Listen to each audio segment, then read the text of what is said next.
حکم آپ اسی کو دیں گے نا جس کو پہلے نماز سکھائی ہوگی، جس کو طہارت کا مسئلہ سکھایا ہوگا، استنجا کرنا آپ نے سکھایا ہوگا، وضو کرنا سکھایا ہوگا کم از کم، پھر نماز کا طریقہ آپ نے سکھایا ہوگا، تبھی تو بچے کو کہیں گے۔ کون باپ ہے جو اپنے بچے کو سکھا رہا ہے؟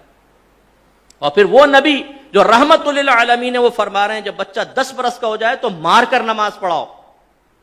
اعلی حضرت امام علیہ سنت فرماتے ہیں کہ مار کر نماز پڑھاؤ، سرکار نے حکم فرمایا، یہ اس لیے نہیں تھا کہ وہ نماز ہے، بلکہ اس لیے کہ وہ فرض ہے۔ اس لیے نہیں کہ نماز ہے، اس لیے کہ فرض ہے۔ جب فرض اصل ہوا تو اس کا مطلب یہ ہوا کہ روزہ بھی چونکہ فرض ہے، اس لیے باپ پر واجب ہے کہ جب 10 برس کا بچہ ہو جائے اور روزے کی طاقت رکھتا ہو تو سختی کے ساتھ اس کو روزہ رکھوائے، اور اگر 10 برس میں باپ سختی نہیں کرے گا نماز اور روزے کے بارے میں تو وہ گناہگار ہوگا، مکروہ تحریمی کرے گا۔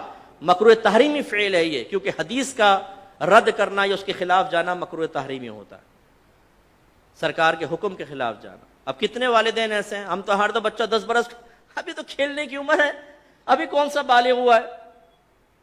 بھائی بلوغت سے، اسی لیے تو آپ کے نبی سمجھا رہے ہیں بلوغت سے پہلے سکھاؤ اس کو۔ یہ بالکل ایسا ہوگا جیسے ایک نوجوان کا UK کا ویزا لگ گیا اور آپ کہیں کہ بیٹا امیگریشن کے سارے قوانین سیکھ لے، ذرا وہاں کے لاس سیکھ لے کہ تو وہاں تو اترے گا، غلط کام نہ کر۔ کہے ٹھہرو بھائی ٹھہرو، پہلے UK کی سرزمین پہ اترنے تو دو، پھر سب سیکھ لوں گا۔ تو آپ کیا کہیں گے؟ اتر کے کوئی غلطی کرے گا واپس بھیج دیں گے، بے وقوف آدمی، ابھی سے سیکھ یہاں پر، آئلٹس وغیرہ کر، لینگویج آج کل بہت ضروری ہے اور سارے قوانین۔ لہٰذا اگر کوئی نسوار رکھ کے پچکاریاں مارتا ہے نا یہاں پر، یا نظر بچا کر لفٹ کے اندر پان کی بڑی سی پیک پھینک کر پورا رنگ کر دیتا ہے جہاں رنگ کرنے کی کوئی حاجت بھی نہیں ہوتی، یہ بھی جب دبئی جائے گا تو سارے لاس سیکھ کر جائے گا۔ وہاں کبھی ایسے نہیں ہوگا کہ ایئرپورٹ پر اتر کے کسٹم شیڈ کے ساتھ ہی پچکاری مارے بولے کیف حالک، سارا سیکھ کے جائے گا۔ وہاں کیسے تمیز آ گئی بھائی؟ کیوں پہلے آپ نے سیکھا؟ اس لیے کہ مصیبت سے پہلے اس کی پروٹیکشن، اس کے تمام معاملات سیکھنے چاہیے۔ یہی ہمارا مذہب کہہ رہا ہے۔ غفلت کا عالم یہ ہے کہ بچہ، بڑا افسوس ہوتا ہے کہ سرکار تو 10 برس کے بچے کو کہتے ہیں سختی کرو، ہمارا یہاں پر 27 سال کا نوجوان فجر کی نماز میں پڑا سو رہا ہوتا ہے اور باپ کی تیوری پہ بل نہیں آتا۔ وہی بچہ اگر 5000 کا نوٹ گما کر آ جائے، اوئے ہوئے باپ شرلی پٹاخے کی طرح جائے گا چھت کی طرف۔ 5000 کا نوٹ گما کر آ گیا، دونوں دن 2-4 تماچے مارے گا، چائے لائیں گے تو چائے کو لات مار دے گا، لے جاؤ نہیں کھانے کو دل چاہ رہا۔ 5000 کا نوٹ، او کمبخت جا کر دیکھ کہیں پڑا ہوگا، بیٹے کو 10 دفعہ دوڑائے گا، بڑا بے چین پریشان۔ وہی بچہ فجر کی نماز قضا کرے تو زیادہ اتنا بڑا بدبخت ہے، پڑھتا ہی نہیں نماز، نکل جائیں گے۔ ناشتہ ڈٹ کے کھا رہے ہیں، سب کچھ ہیں، بھائی کوئی خوف نہیں ہے آپ کو؟ آپ کی اولاد جہنمی بن رہی ہے۔ ایک نماز قضا کرنے پر اس کا نام جہنم کے دروازے پہ لکھ دیا گیا۔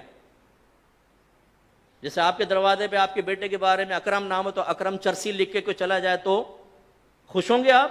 بولیں گے کس نے لکھا ہے میرے بیٹے کو چرسی؟